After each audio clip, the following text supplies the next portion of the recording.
వేగోల్డ్ trusted gold buyers మీరు తాకట్టు పెట్టిన బంగారాన్ని విడిపించి ఈ రోజు ఉన్న మార్కెట్ ధరకు కొనబడను. సొంత గడ్డపై పంజాబ్ కింగ్స్ ను కట్టడి చేసింది గుజరాత్ టైటన్స్. 20 ఓవర్లలో 9 వికెట్లకు 163 పరుగులు చేసింది పంజాబ్. ఇక పంజాబ్ టాప్ ఆర్డర్ బ్యాటర్లు చేతులెత్తేశారని చెప్పాలి. ప్రియాంష్, ప్రభుసిమ్రన్, కోహ్లీ, అయ్యర్, వధేరా విఫలమయ్యారు. 47 రన్స్కి 5 వికెట్లు కోల్పోయిన స్థితి నుంచి 163 పరుగులు చేసింది పంజాబ్ కింగ్స్. ఇక సూర్యాంష్, షెగ్డే, స్టోయినిస్ ఆదుకున్నారని చెప్పాలి. 4 వికెట్లు తీసి పంజాబ్ నడివిచ్చాడు జేసన్ హోల్డర్. తలా 2 వికెట్లు తీశారు సిరాజ్ రబాడా. ఇక గుజరాత్ టార్గెట్ 164 పరుగులుగా ఉంది. దీనికి సంబంధించి మరిన్ని అప్డేట్స్ మా కరెస్పాండెంట్ వెంకట్ అందిస్తారు. వెంకట్, ఏ విధంగా చూడాలి ఈ మ్యాచ్ని?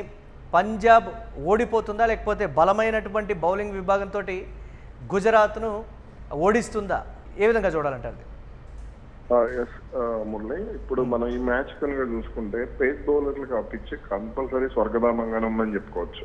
ఎందుకంటే మానవ్ సుతార్ మామూలుగా మనం జడేజా రీప్లేస్మెంట్ గా, జడేజా వారసుడిగా చెప్పుకునేటువంటి మానవ్ సుతార్ బౌలింగ్ ఫెయిల్ అవడం అంటే అక్కడ దాదాపు 27 పరుగులు ఇచ్చాడు అతను ఒక ఓవర్ లో.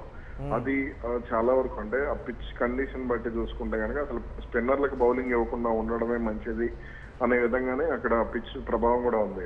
అది అందుకని ఇప్పుడు మరి సెకండ్ ఇన్నింగ్స్ నుంచి ఎలా ఉండబోతుంది అంటే పంజాబ్ బౌలింగ్ లైనప్ ఎలా మేనేజ్ చేస్తారనేది చూడాలి.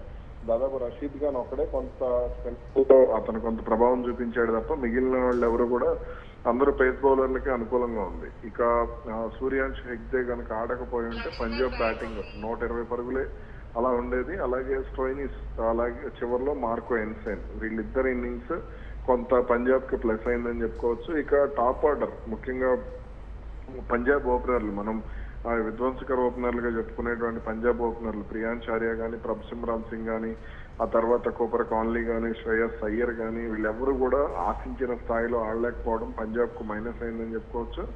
ఇక అటు అంటే బౌలింగ్ మార్పుల విషయంలో గుజరాత్ కొంత సక్సెస్ అయిందనే చెప్పుకోవాలి. అంటే ఎవరెవరికి ఎప్పుడు బౌలింగ్ ఇవ్వాలనే దానికి సంబంధించి, అలాగే ఫాస్ట్ బౌలింగ్ కు ఎక్కువగా పిచ్ కంప్లీట్ గా అనుకూలంగా అనిపించింది. ఎస్, అంటే గుజరాత్ బ్యాటింగ్కి సంబంధించి ఏ విధంగా ఉండబోతుందంటే ఏం చెప్తారు? అంటే గిల్ నేతృత్వంలో దాదాపుగా మీరు మొన్న చెప్పారు ఒక 3-4 వరకు మాత్రమే బాగుంది అనేటువంటి మాట. మరి పంజాబ్ బౌలింగ్ని గుజరాత్ బ్యాటింగ్ లైనప్ తట్టుకుంటుందా? పిచ్ ఏ విధంగా టర్న్ అయ్యేటువంటి ఛాన్సెస్ ఉన్నాయంటే చెప్తారు ఫైనల్గా? అంటే సెకండ్ ఇన్నింగ్స్ కి సంబంధించి పిచ్ కొంత బ్యాటింగ్ అనుకూలంగా ఉండొచ్చు అని అనుకుంటున్నాను. మరి అంటే ఎలా ఉంటుందో తెలియదు కానీ గుజరాత్ కి కొంత ఎడ్జ్ కనపడుతుందని అయితే అర్థమవుతుంది. కాకపోతే ఏంటంటే మార్కో ఎన్సైన్ కానీ లేదంటే వీళ్ళు అంటే ఫాస్ట్ బౌలర్లు, పంజాబ్ లో ఉన్నటువంటి ఫాస్ట్ బౌలింగ్ లైనప్ ని గుజరాత్ ఎలా ఎదుర్కొంటుంది?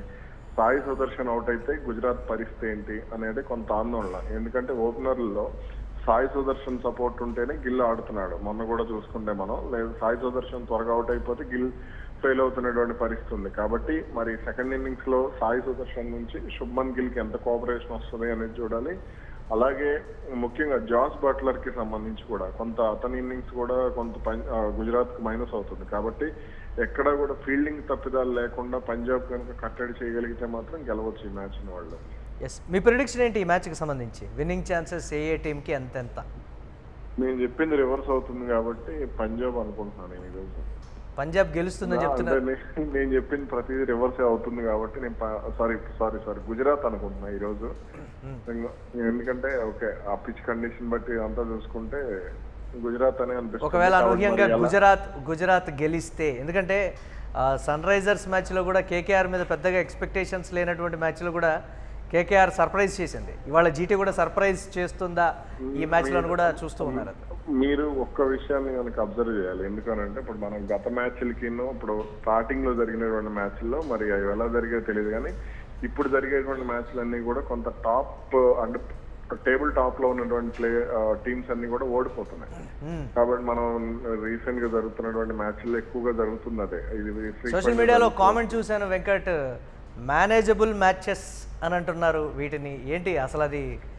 అవును, నేను డీసీ మ్యాచ్ కి సంబంధించి కూడా ఇప్పుడు కేఎల్ రాహుల్, మిచ్ స్టార్క్ వీళ్ళిద్దరు పర్ఫామ్ చేస్తారని మొన్న స్క్రిప్ట్ లీక్ అయిందని చెప్పేసి కొంత 1-2 ట్వీట్లు కూడా చూశాను నేను. కాబట్టి కొంత ఇది మరి ఏమన్నా అలా ఏమన్నా జరుగుతుందేమో తెలియదు కానీ ఏది ఎలా ఉన్నప్పటికీ కూడా ఓకే, మన క్రికెట్ ని క్రికెట్ లానే చూడాలి, మన ఇద్దరు క్రికెట్ ని క్రికెట్ లానే మాట్లాడుకోవాలి.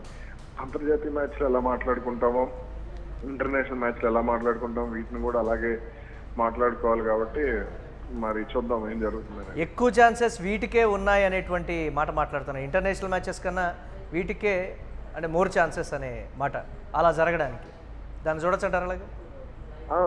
అవును, ఐపీఎల్ అంటేనే స్క్రిప్టెడ్ అనే ఫీలింగ్ చాలా మందికి వచ్చేసింది. ఇప్పుడు మనం బిగ్ బాస్ కానీ లేదంటే ఇవన్నీ షోస్ ఉంటాయి కదా, సో ఇలా ఫ్యాన్స్ ఎంటర్టైన్ చేయడానికే కొంత మ్యాచెస్ జరుగుతున్నాయి అనేటువంటి ఫీలింగ్ కూడా చాలా మందిలో ఉంది. ముఖ్యంగా పరుగుల విషయంలో కానీ టాప్ ఆర్డర్ ఫెయిల్ అయితే మిడిల్ ఆర్డర్ లో పరుగులు చేయటం కానీ ఇవన్నీ కూడా అలాగే కొన్ని ఫీల్డింగ్ తప్పిదాలు కానీ ఇవన్నీ కూడా. ఇప్పుడు మొన్న పంజాబ్ వర్సెస్ ఢిల్లీ మ్యాచ్ లో చూసుకుంటే పంజాబ్ భారీ స్కోర్ చేసింది, ఢిల్లీలో 4 క్యాచ్లు 5 క్యాచ్లు వదిలేశారు, ఈజీ క్యాచ్లు.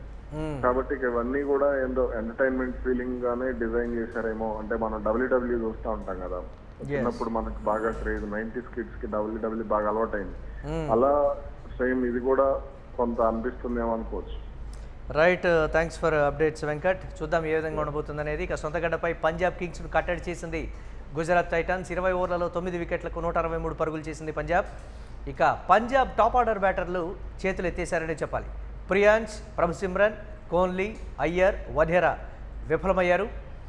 47 పరుగులకి 5 వికెట్లు కోల్పోయిన స్థితి నుంచి 163 పరుగులు చేసింది పంజాబ్.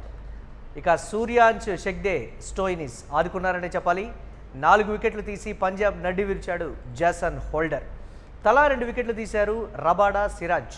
ఇక గుజరాత్ టార్గెట్ 164 పరుగులుగా ఉంది. చూడాలి గుజరాత్ గెలుస్తుందా లేదా అనేది.